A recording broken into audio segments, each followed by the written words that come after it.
Good morning, everybody. Hope you've had a good week, and I appreciate you being here this morning. If you want to follow along, we're going to be still in the book of James, and chapter 4 and verse 8. Um, Verse 8 to me is, I think, one of the greatest promises, sweetest promises in all of Scripture. Now, it does come with a little caveat we'll talk about in just a moment. But verse 8 says, "Draw nigh or near to God, and he will draw nigh to you. Cleanse your hands, you sinners, and purify your hearts, you double-minded." Again, the statement that if we draw nigh to him, he draws nigh to us, for me, again, is one of the best promises in Scripture. That we have the comfort of knowing that we can be close to God, that we can have a close relationship with Him.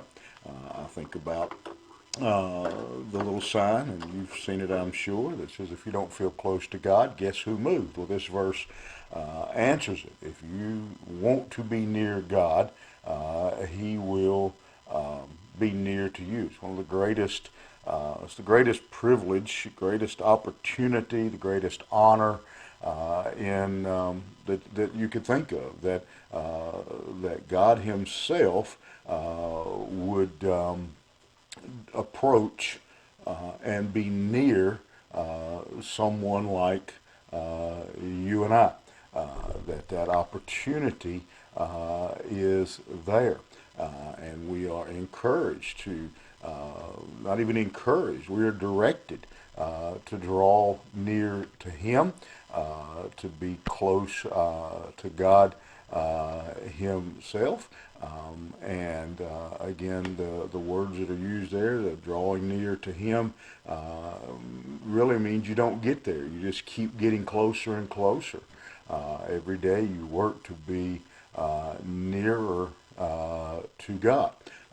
But there is, as I said, a caveat or a condition put on that. He says that you have to cleanse your hands, you sinners, and purify your hearts, you double-minded.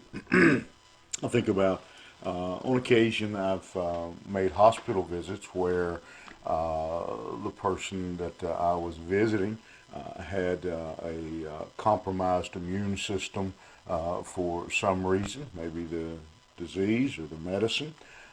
And because of that, before you could go into the room, you had to wash your hands, you had to clean up, you had to put on gloves and the little paper gown and the mask and all those things before you were allowed to go into that room.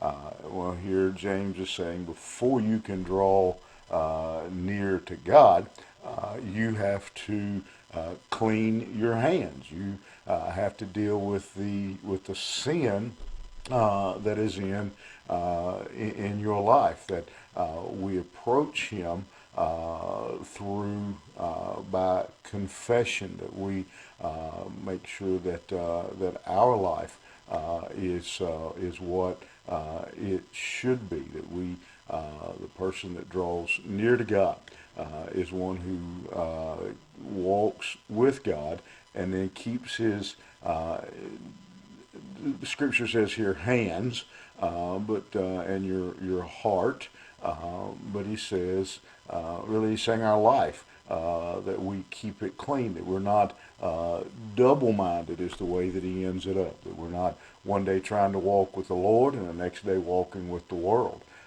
and so it's a great verse with a very serious reminder to us that there are conditions to walking close to the Lord. And so I hope you think about that today. I hope it's in your heart, your desire is to walk close to the Lord. And to do that, again, remember that James says we must cleanse our hands. We must cleanse our life. We must walk appropriately as we seek to draw near to God.